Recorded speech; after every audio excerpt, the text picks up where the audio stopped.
Hello everyone and welcome back to my channel. For today's video, I'm doing another recent favorite books. I've already done two videos like this before and I will link them both down below. But basically this video is just where I talk about some recent books that I've read that I've really loved or that have really stood out to me and that I somewhat consider new favorite books. So this is for the month of May and June. And honestly, I didn't really read a lot of new favorite books or a lot of books that I particularly loved or that I thought were really like special. There are two books that I was gonna mention, but I just feel like they're kind of not super rememberable for me, so I didn't know if I should include them in here or not, so I just decided not to. I guess I would kind of quickly mention them. So the first one is the Happy Ever After playlist by Abby Jimenez. I did really enjoy that book, but it just doesn't really stick with me. Like, I don't feel like it's as memorable as The Friend Zone, which I absolutely loved and gave that book 5 stars. So I didn't feel like mentioning the Happy Ever After playlist in this video, as well as the Governess Game by Tessa Dare. I'm looking over there because they're all the way up there.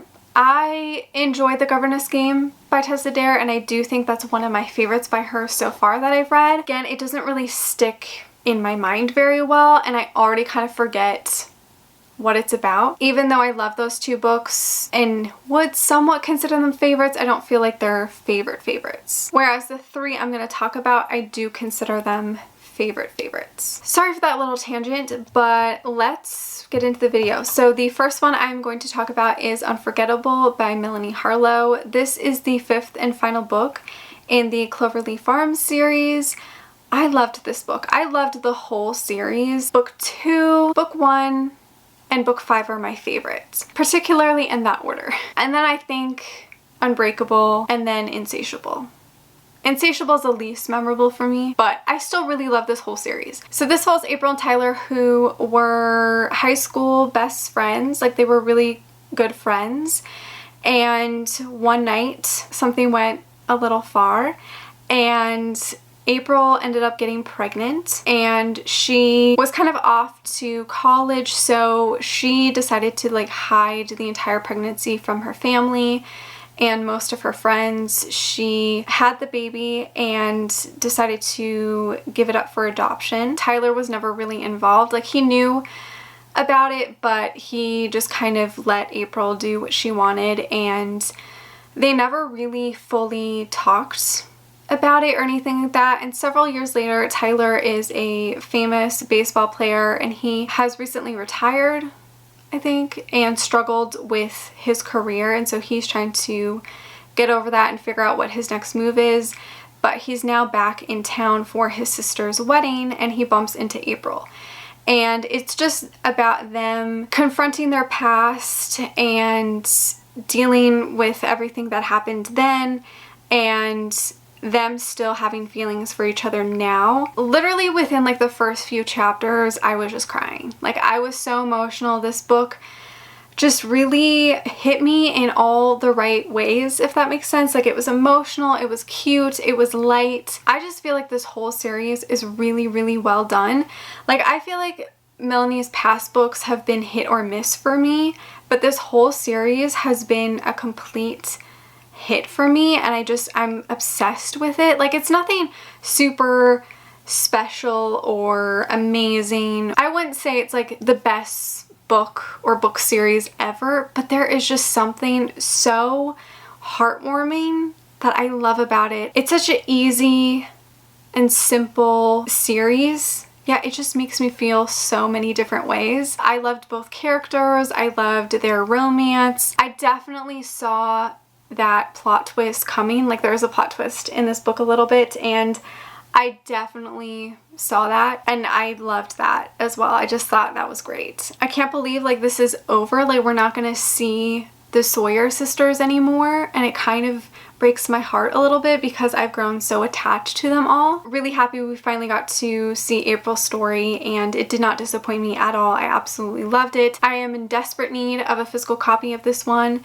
because then I will officially have a complete set but I really loved it and I highly recommend this series. I also love the covers, they're so pretty. My next recent favorite book is Crave by Tracy Wolff.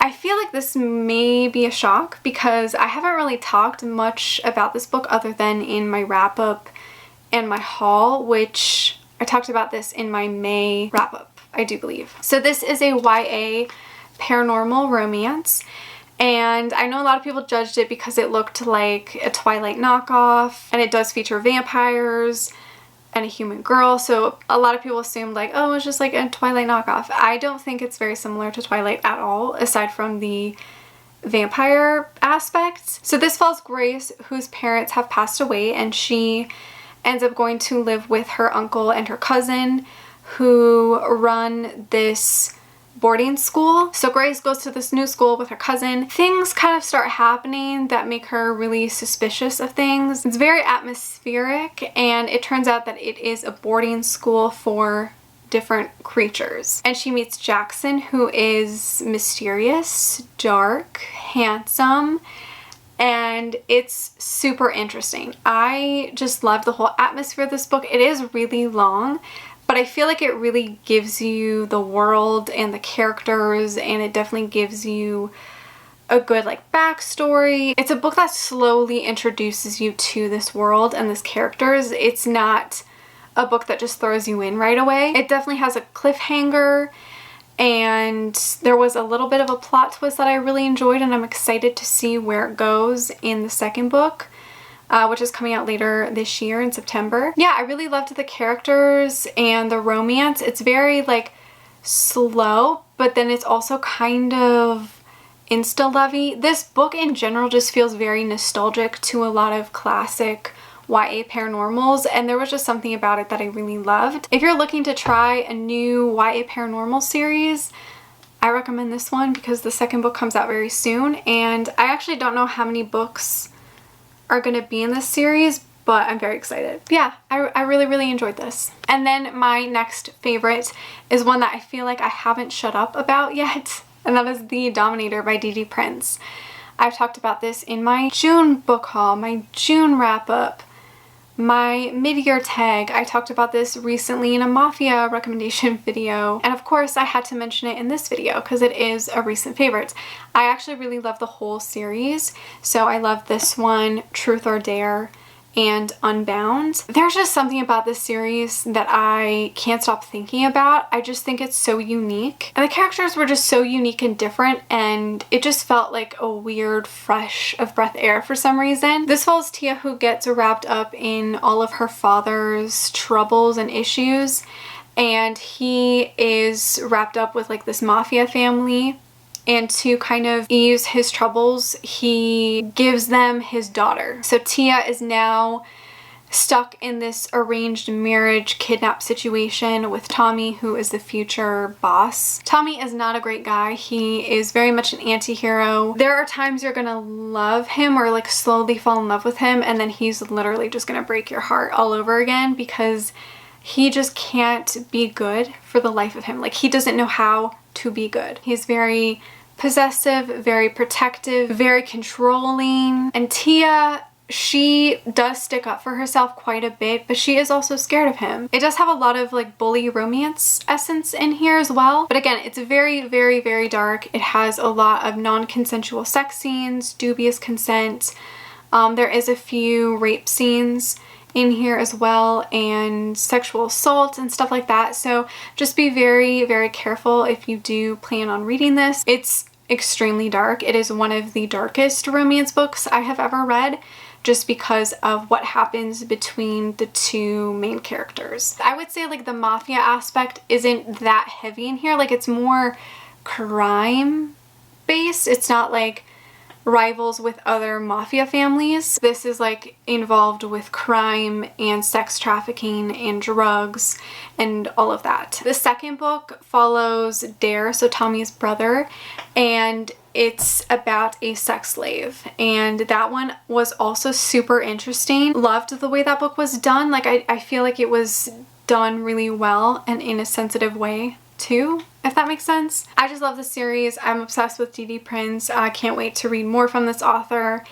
and I really love this book. I probably won't shut up about it for a very long time, and I'm sorry if that's annoying, but there was just honestly something so captivating and interesting and unique about this book that I can't stop thinking about it. And I just think that Tommy and Tia are so interesting. Absolutely loved it. And if you love extremely dark romances, I highly recommend this one. So that is it for my recent favorite books. I'm sorry I didn't really have a lot of books to talk about in this video, but honestly nothing has really been standing out to me. Like, I haven't really, aside from the ones that I mentioned, nothing has really impressed me all that much lately, and I didn't want to wait too long to do this video, so I just thought I would put it out now. If you have any recommendations of any great books that you have read recently, or any books that you think I would love, leave them down below and let me know some of your recent favorite books. So what books have you read that have stuck with you lately? Thank you so much for watching. Make sure to give this video a like, subscribe, follow me on all my other social media, and I will see you guys in my next one. Bye!